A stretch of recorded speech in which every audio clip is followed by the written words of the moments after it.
إطار المناقشة الأمثال الخاصة بلساعات العقارب بغينا نعرفوا فين وصلت الوحدة ديال إنتاج الأمثال اللي هي خاصة بلداعات العقارب والأفاعي في المغرب. شكرا على السؤال ديالك. L'unité de production de sérum et de vaccins est une question stratégique pour nous au Maroc, parce que c'est une unité qui va permettre au Maroc de faire un pas stratégique, un pas important en biotechnologie, parce qu'il va acquérir le savoir-faire de la production de sérum et de vaccins. Il est vrai que l'Institut Pasteur du Maroc, de par même son statut, de par même le décret qu'il a créé, a pour rôle, a pour mission de produire les vaccins, les sérums et produits biologiques nécessaires à la santé humaine. Cela s'est fait pendant des années et des années. Cela a arrêté en 2001. Ça s'est arrêté pour des problèmes de non-investissement pour le renouvellement des structures.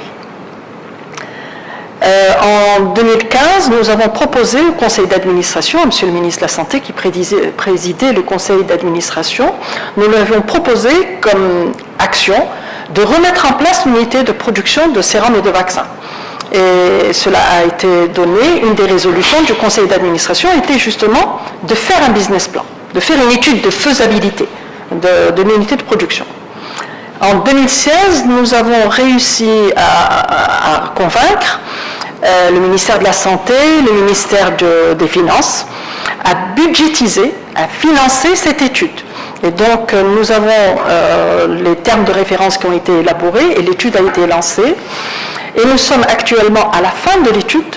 Toute l'étude de faisabilité à réaliser, le business plan et le business model est terminé. Mais ce que nous voulions, c'était essayer de mettre en place cette unité de production dans un format de partenariat public-privé. Et donc là, nous sommes à l'étape où nous sommes en train d'étudier est-ce que la production de sérum et de vaccins peut être réalisée dans un format de partenariat public-privé, dans ce qu'on appelle le PPP.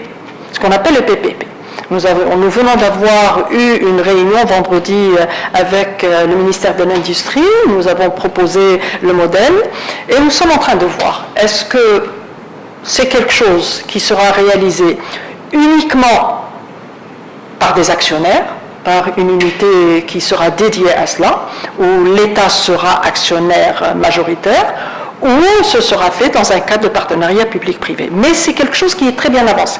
Très bien. ممكن نعرفوا أستاذ المدغري شنو هي الإكراهات اللي كتواجه المغرب أو اللي كتواجه معهد باستور من أجل تحقيق فتح هذه الوحدة، علما أنه كانت عندنا وحدة في وقت سابق وتم الإغلاق ديالها. C'est vrai, l'Institut Pasteur produisait. Mais c'est vrai que ça fait très longtemps. 2001, ça a été fermé et nous sommes en 2017, ça fait plus de 16 ans que cela a été fermé.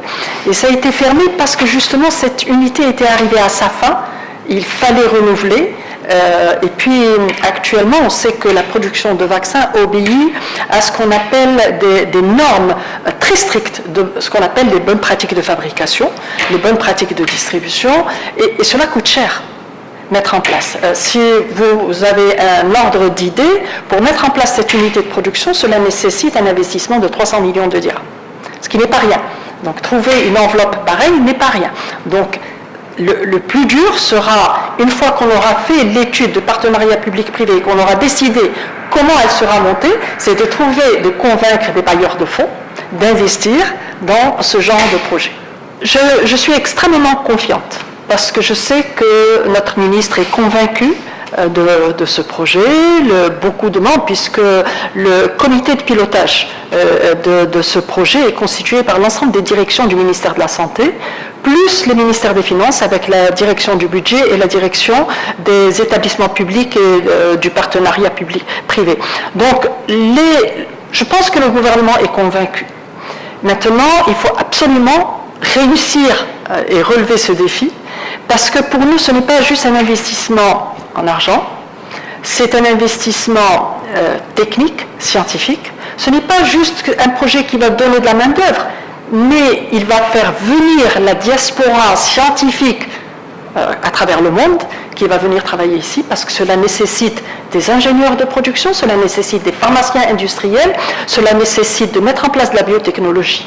Et je dirais qu'en parallèle, nous avons au niveau vétérinaire, le Maroc est totalement autonome en ce qui concerne les vaccins vétérinaires, les sérums vétérinaires, et qu'à chaque fois qu'il y a une épidémie quelconque dans le monde vétérinaire, nous avons Biopharma ou d'autres unités de production qui sont capables de produire ces vaccins et sérums. Eh bien, j'espère qu'il en sera de même pour la santé humaine.